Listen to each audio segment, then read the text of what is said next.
Hello and welcome to a special bonus episode of the Reason Roundtable where we answer even more of your questions. This is not a full-sized roundtable. It's just a table for two. I'm your host, Peter Suderman, and today I am joined by my illustrious colleague, Nick Gillespie, editor-at-large and interviewer extraordinaire. Say hello, Nick. Hey, how you doing? Happy Monday, Nick Gillespie. So normally Table for Two comes out later in the week. But this week, our regular full-size roundtable will be coming to you tomorrow, live from the Village Underground in the New York City. And you can stream it right here on the Reason Roundtable YouTube channel on Tuesday, July 15th at 6:20 p.m. Tune in. We're going to talk about the news and answer a whole lot of questions from people in the crowd, live and unscripted. You never know what's going to happen. On this week's episode of Table for Two, however, we're going to talk about something where we already know all too well what's going to happen and what is happening. By which I mean the budget deficit and the fiscal crisis that seems to be waiting in America's wings. Our question comes from listener viewer Dave, who writes, Libertarians, and in particular those around the Roundtable, like tax cuts. So do I. Libertarians, and in particular those around the Roundtable, are concerned, to put it mildly, about the impending fiscal catastrophe. My question is whether it is even possible, in the best of all worlds, to shed enough spending to pay down the debt without raising taxes. So what are the least magical events that would have to transpire? Thank you, Dave. That is a good question, and in many ways, it is the question of the moment, since we now have two parties that are effectively committed, whether or not they will acknowledge it, to permanent, massive budget deficits. So, Nick, what do you think? Yep. And I think it's important to take this out of the realm of magic and bring it into the day of everyday possibility. I was just reading an article about Ozempic and about how Ozempic may be the side effects may be starting to show up. I think we cannot look But it's a miracle cure for weight loss, which is what maybe we need for the budget, right? It's just like, it's like everything is trade-offs. What's good news about the budget problems is that you do not have to say, okay, you know what, we're spending $7 trillion this year, $7.2 trillion this year. Next year, we got to get it back to $6 trillion. That kind of thinking means that nothing ever gets done because it's impossible. What we need to do to maintain a kind of stable backdrop for economic growth and also I think for political stability is to start just not growing the debt as much as we are all the time. And that starts with not growing the budget every year. We've talked about this a lot in other contexts, but in 2019, the Fed spent $4.8 trillion. By 2021, that had gone up to $7.3 trillion. In 2025, the year that we're in now, it's going to be about $7.2 trillion. There is no reason for us to be spending at peak COVID level expenditures that we're doing now. And I think the beginning starts with saying on the spending side, we just are not going to increase spending. Period. For the foreseeable future, it would be better to say, and we're going to start cutting things. But that's the starting point because revenues actually have been pretty good. And we know about how much money we can get on a regular basis. The first thing that we can do is just stop spending and stop increasing annual deficits and hence the debt. Yeah. So, the core of this question is kind of two competing imperatives. On the one hand, there's low taxes, and on the other hand, there's spending. And for the last 25 years, really since George W. Bush and 9/11, low taxes and high spending, which is how you get budget deficits, have consistently won. We've had more spending, even emergency spending, and every time we get emergency spending, it turns out to be permanent spending. But another way of putting this question, I think, is the debt problem just not solvable by libertarian solutions? We can make the math work, right? Like we can make the numbers add up by showing you how to cut things, how to keep tax rates low, and how to make it all work. But we have a problem when it comes to the power politics, and that's why we keep losing. Well, I think it's a couple of things. One is that the debt matters because, and this is something that economists broadly agree on, is that if you have large, persistent, and growing national debt, it tends to reduce economic output. Like GDP does not go up as much as it would absent that. So reducing the it's debt a drag, right? I mean, it's a huge. It's just like think of it as like you can run fast, but if you put that 40-pound weight over your body, right, with one of those weight vests, you're going to run a little bit slower, even if you're pretty strong. And you work harder. You work harder to to get across the finish line. So it's a bad thing to have. So you want to get rid of it. But what is exciting, or what's interesting when it comes to debt, markets respond and the economy responds very quickly to signs that you are trying to do the right thing and are in fact doing the right thing. And this is not just in the U.S. There were various moments where the federal spending or the budget came more into line, like in the late 90s. That helped spur economic growth because people are like, okay, we've got our act together, and we're not going to be looking at a 200% of GDP, deficit. Debt staring us in the face. Having stable policies in terms of spending and in terms of revenue make people relax. I'm a big fan of looking at the St. Louis Fed's uncertainty index.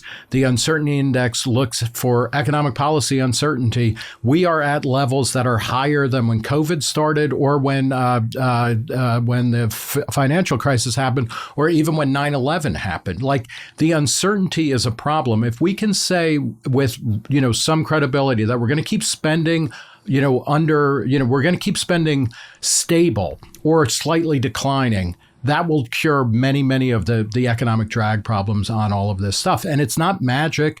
Other countries have done this. When you reduce spending, you tend to everything else kind of starts to come back online. So a huge part of the problem is entitlements. Let's talk about the entitlements part of this just a little bit, right? Because Medicare and Social Security, our old age entitlements, are very popular. And they are arguably the biggest problem for our long-term fiscal trajectory, right? Yep. And the conventional wisdom for a long time has been you cannot cut entitlements, right? Paul Ryan tried it, but like Donald Trump won the Republic, or I should say, Paul Ryan proposed he hypothesized in an alternate future that somebody somewhere about 50 years later would start to trim a little bit. Yeah, right. But that's to your point that to even say that he was vilified. And he was the radical who was going to kill Granny. Donald Trump won the Republican primary in 2015, 2016, in large part because he said those type of entitlement cuts are completely off the table. We're not even going to talk about them anymore, right? And so the conventional wisdom for a long time has been you can't cut entitlements. But in the big, beautiful bill, which I have many problems with, and which did raise deficits by $3 to $4 trillion, we did just pass a large reduction in planned future spending to Medicaid. Okay, maybe not strictly speaking a year-over-year cut. And these cuts may or may not go into effect. But it is something. It is arguably, I think, the biggest pullback on expected entitlement spending in my lifetime. Does that give you any kind of hope? Is there any kind of basis to work from here? No, it really doesn't, because, the problem with entitlements, and, Medicaid is an entitlement, but it is something that is geared at lower income Americans. It's not ultimately, and in every state, Medicaid is either the single largest or the second largest budget item. So it's a lot of money, and it needs to be reformed. But the real money and the real political opposition is in Medicare and Social Security, which are middle income, if not universal programs ultimately, because once you're over 65, you get on Medicare no matter what income you make. I think the first things that we need to do is to put a price tag on this, because consistently people love free stuff, or if they think, well, I'm only paying $50 on this, but I'm getting $1 worth of benefit back. Why wouldn't I vote for more and more of that? First, what libertarians need to do or be more successful at, and this is for all policy reformers, putting price tags on this. And I think we need to show, particularly to younger people, because weirdly, younger people are the ones whose paychecks today are being robbed to give this money to old people now who, generally speaking, are wealthier and better off. They are in favor of maintaining Social Security and Medicare. They're not like Why am I paying for this? Why am I paying for billionaires' healthcare, in retirement? Why am I paying for their retirement?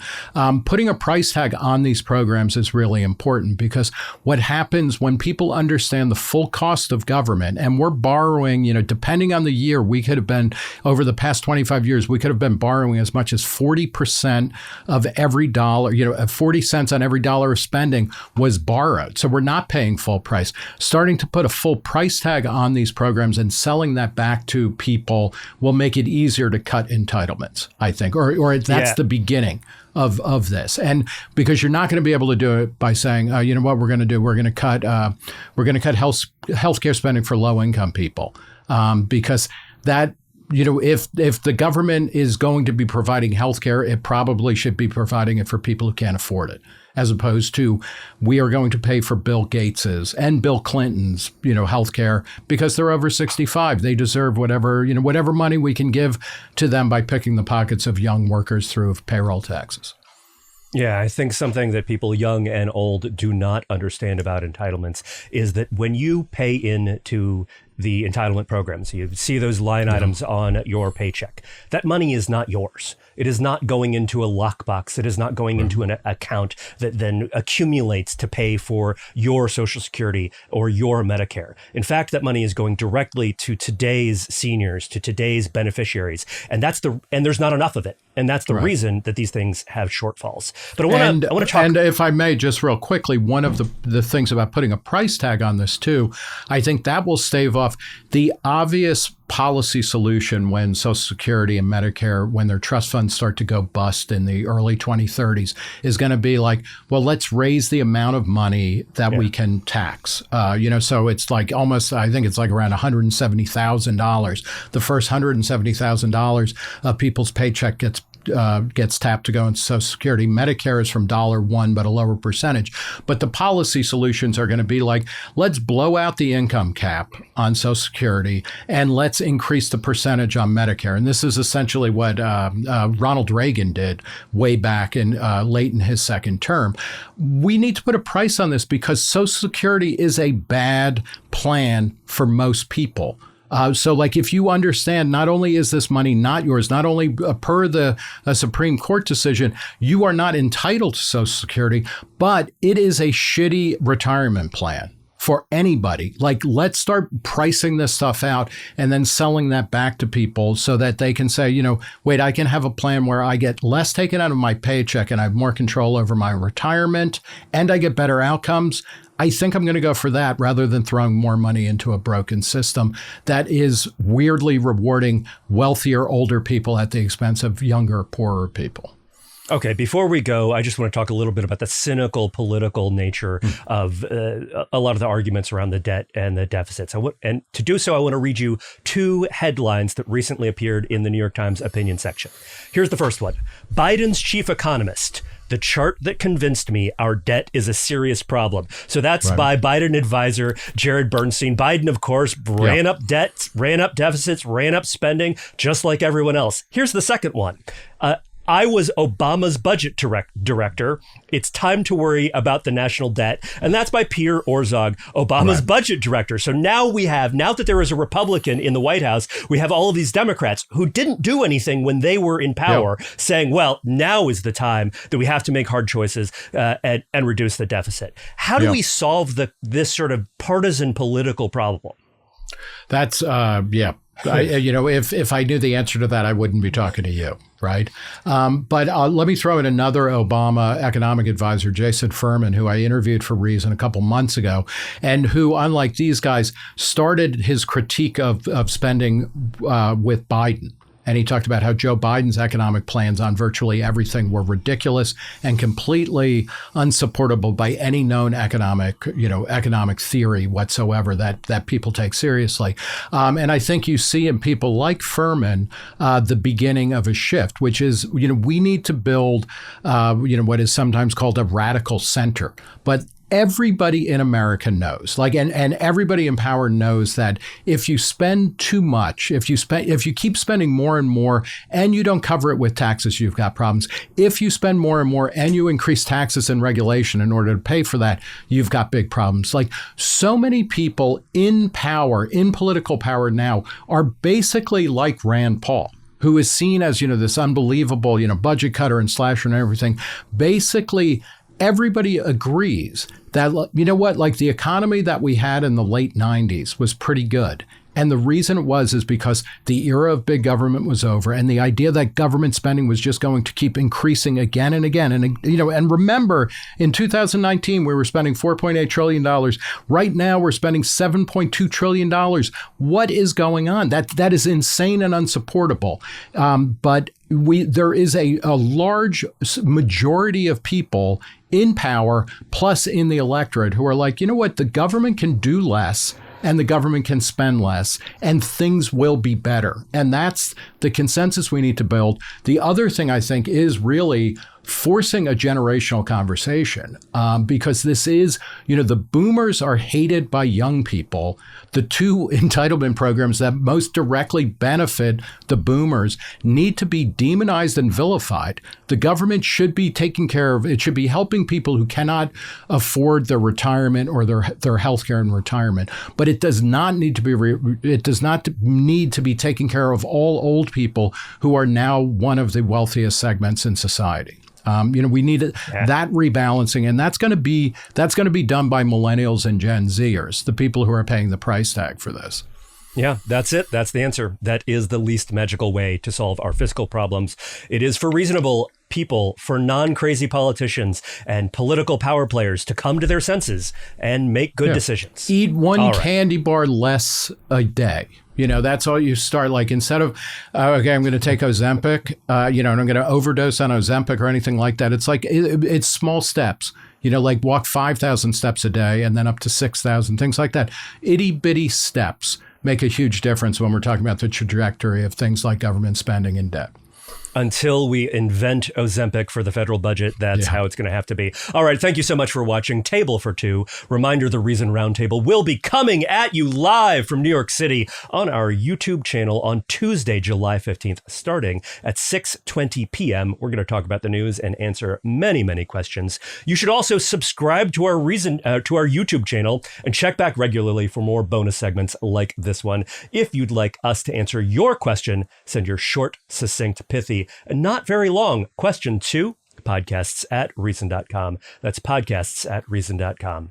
Thank you so much for watching.